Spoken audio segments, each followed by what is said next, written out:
¿Qué tal? ¿Cómo están? Qué gusto reencontrarnos. Continuamos esta recorrida por el norte de la provincia de Buenos Aires, por el sur de la provincia de Santa Fe, en nuestra quinta temporada de Con Vida Propia.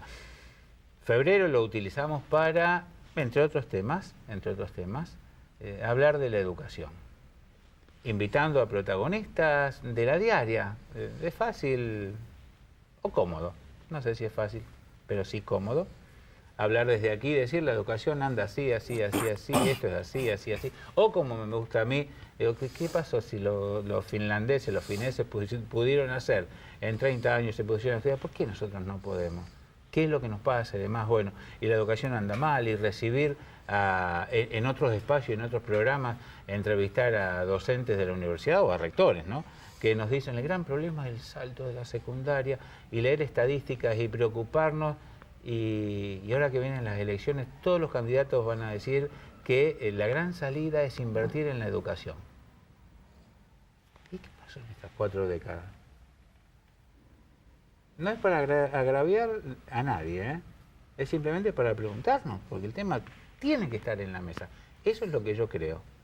En esta recorrida por el sur de Santa Fe y el norte de Buenos Aires, justamente así, en el límite, desde Empalme, Villa Constitución, el director de la Escuela Secundaria número 234, el profesor Néstor Marinos. Y Néstor, gracias por venir, qué gusto recibirte, buen año. Igual para vos, buen año Andrés, y agradezco también esta casa que me recibe por segunda vez. Sos muy gentil.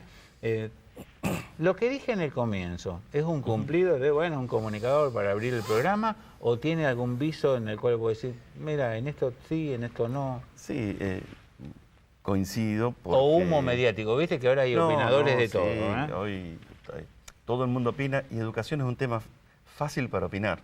Obvio. Enseguida nos sale y también es bastante sencillo echarle la culpa a la escuela de las cosas que no funcionan. Sí, señor. En otra época por ahí se decía, esto te enseñaron en la escuela, y la escuela era lo que marcaba el norte de una cierta moral, de una cierta forma de ser, y hoy en día ese norte está puesto en otro lado, y entonces es como que la escuela no para la mayoría, no sé si para la mayoría, pero también se vende mucho esto en los medios de que, bueno, si algo está fallando en la escuela, y es cierto que el candidato va a prometer mejorar la educación, todos.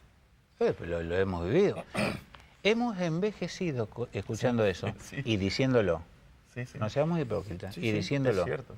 Y si uno agarra la estadística, googleando simplemente, cosa que debes de hacer vos y tus pares directores de colegios y escuelas en Santa Fe y en Buenos Aires.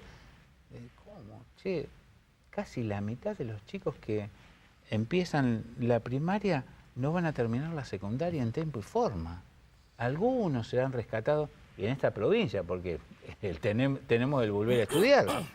Ni hablemos de otros lugares de la Argentina, que es inmensa. Bueno, pero habla vos. Sí, bueno, creo que nos pasa eso. Hay como una sensación generalizada de que la escuela no está cumpliendo con las expectativas. La cuestión es que cada grupo social tiene sus expectativas para con la escuela, y también los grandes poderes, por decirlo de alguna manera, tienen sus expectativas para con la escuela.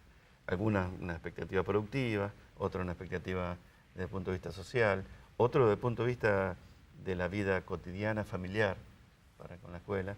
Y entonces, bueno, todas estas demandas están sobre la escuela, y bueno, sí, yo creo que de alguna forma los que estamos en educación tenemos que hacernos cargo, o por lo menos escuchar y mirar, estar bastante atentos a esta situación, y bueno, las más difíciles son las soluciones colectivas. A ver, dale. Las más difíciles son las soluciones colectivas porque uno o un equipo docente en una escuela o en varias escuelas puede trabajar, hacerse cargo a lo mejor de estas demandas y trabajar desde lo próximo estas cuestiones, pero a veces cuando uno va mirando las expectativas que tienen a veces los gobiernos que dicen sobre la educación, tienen que ver con otras cuestiones. O sea, apuntan a cumplir ciertos parámetros que son exigidos internacionalmente, y otras que es bastante obvio y lo hemos vivido mucho tiempo, bueno, hay que reducir el gasto lo posible. No van a decir reducir el gasto educativo o ajustar en la escuela, porque no, eso no vende, políticamente, pero sí es cierto que muchas veces las políticas efectivas, prácticas, que bajan sobre la escuela, están asociadas a estos ajustes.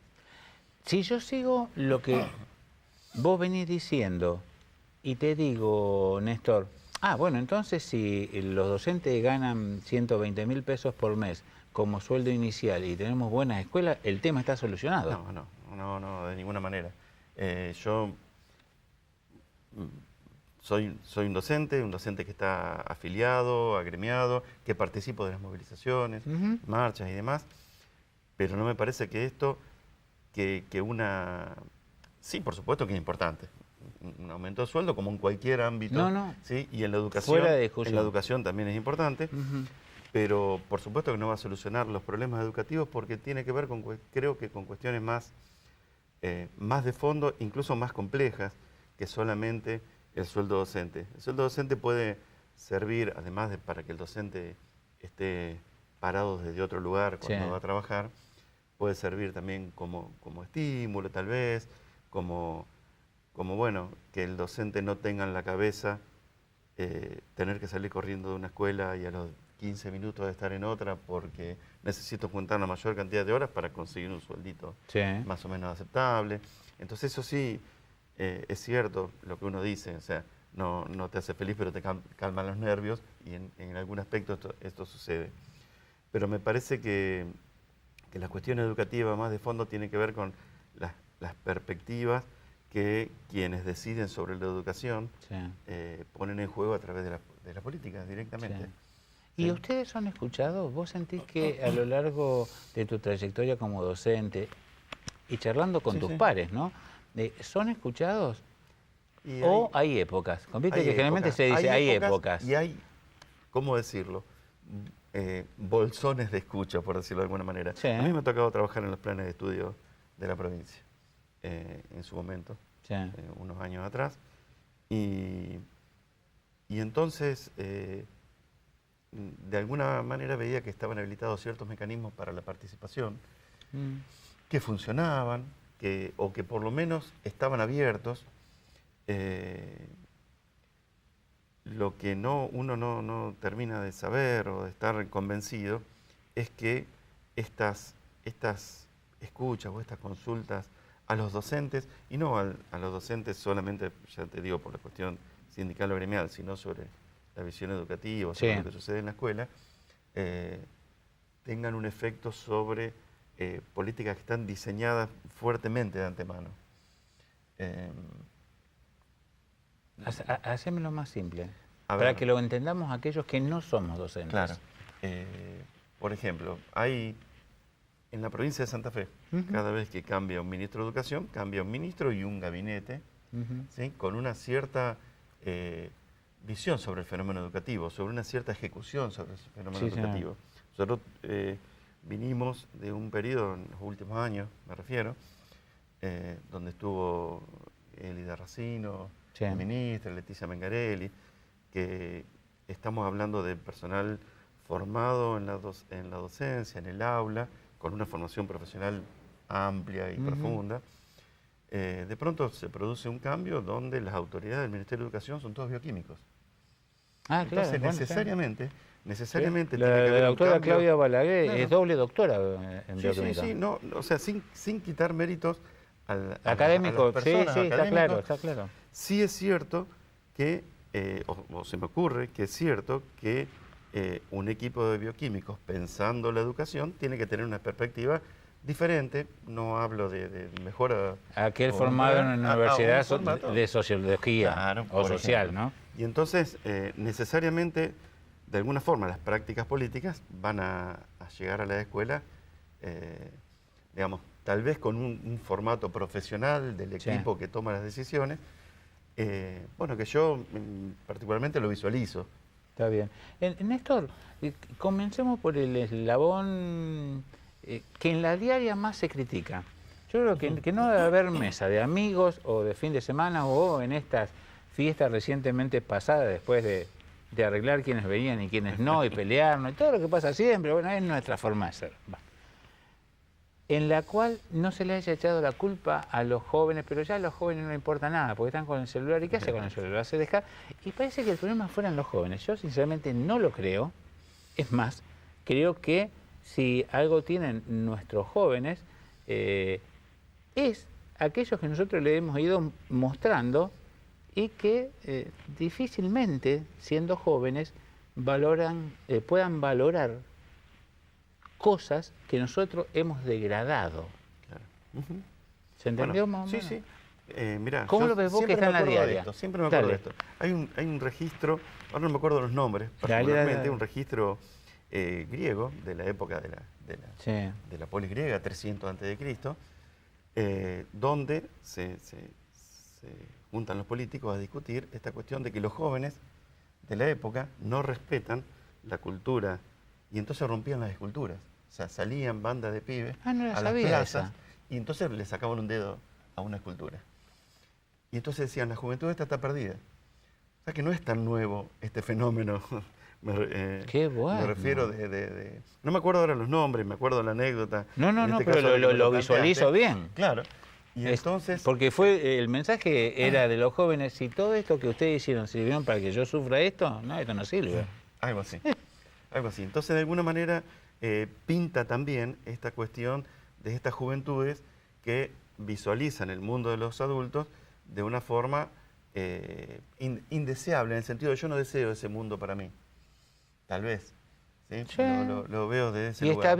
está bien que así sea. Yo creo que está bien que así sea. señor. Y también creo que la escuela es un buen medio para, no sé si la palabra es conciliar, pero es un buen medio para poner en discusión la cultura juvenil con la cultura que transmiten las generaciones, ¿sí?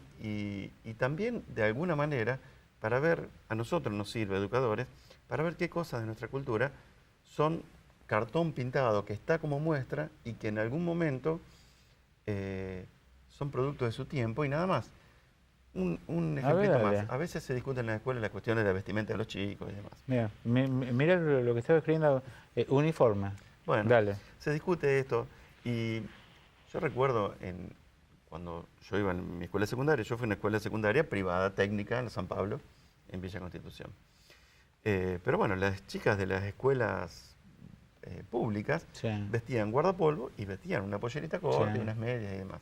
En ese momento, esa era una regla que parecía que iba a ser eterna, que había que guardarla. Si hoy una piba, Sí. una adolescente nuestra, va vestida de esa manera en la escuela, se ríe desde el director hasta el último compañero, porque precisamente aquellas cosas que nos parecían cánones intocables, la vincha Sí. en la escuela, fueron cambiando de tal manera que muchos de nosotros, de los adultos que hace muchos años que estamos en la escuela, no percibimos que algunas cosas son demasiado relativas, demasiado volubles. Y entonces nos aferramos a algunas cuestiones que nos dan seguridad y nos parecen los absolutos.